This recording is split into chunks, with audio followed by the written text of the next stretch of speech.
Hey Eggs, Erin Laverone here, UC Davis class of 2011.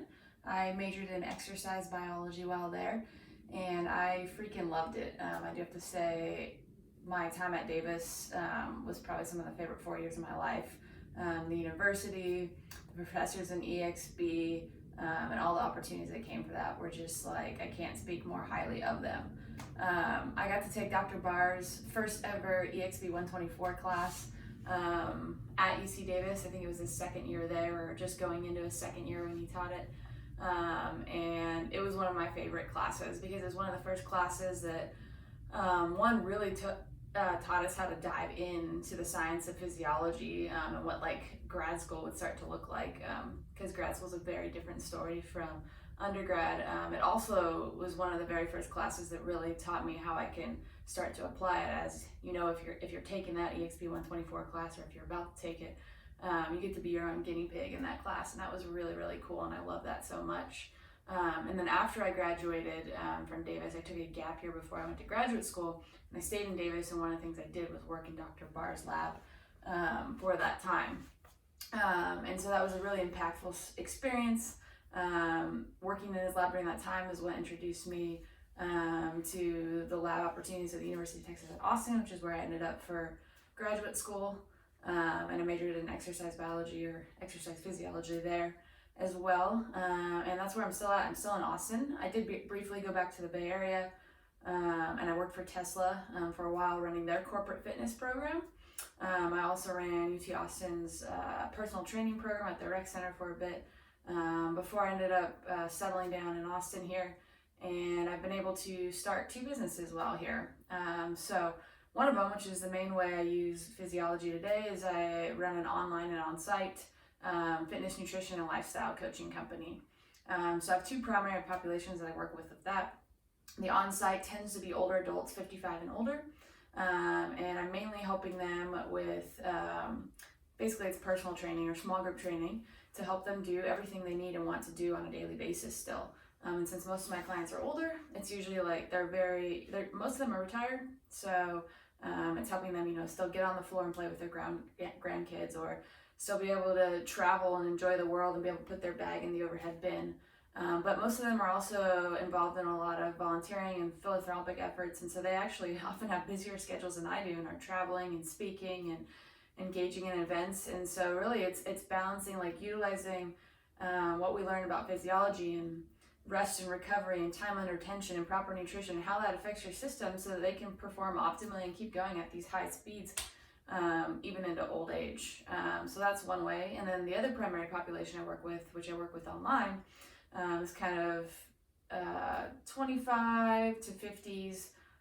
They are mostly women who typically want to lose weight or gain a better relationship with food and their bodies and whatnot. And that requires a lot of physiology as well, because we're looking at how does nutrition impact their physiological system so they can get back to an ideal weight.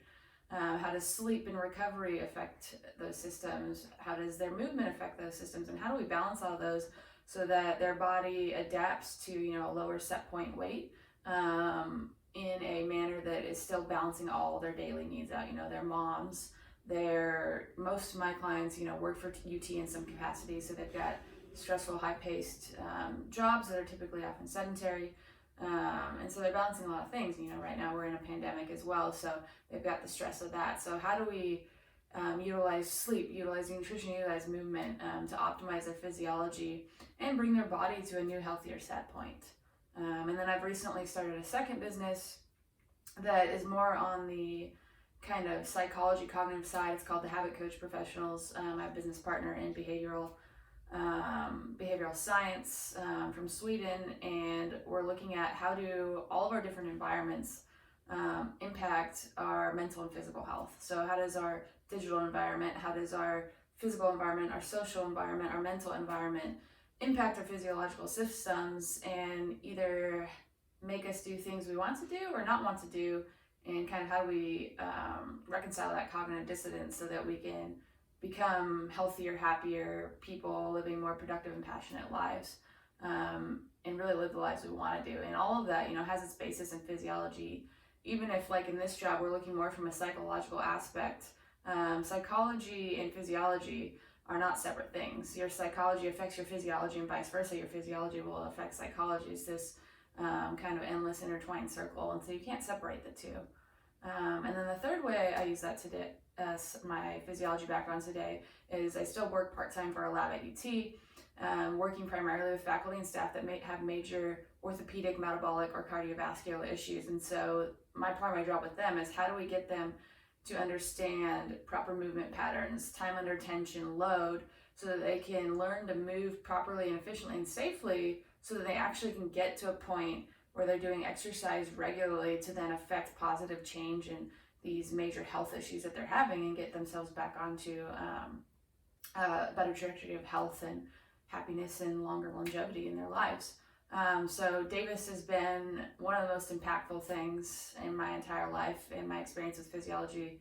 Like, I can't say enough good things about it. There are so many routes and opportunities you can go. I have friends in physical therapy, dental school, doctors, orthopedic therapy, personal trainers, strength and conditioning coaches, esports, like you name it. Like, you can use physiology in any aspect of your life, and so don't let it limit you. Dr. Barr has been one of the biggest influences in my career, and so definitely take advantage of your time with him. And you're welcome to get in contact with me as well.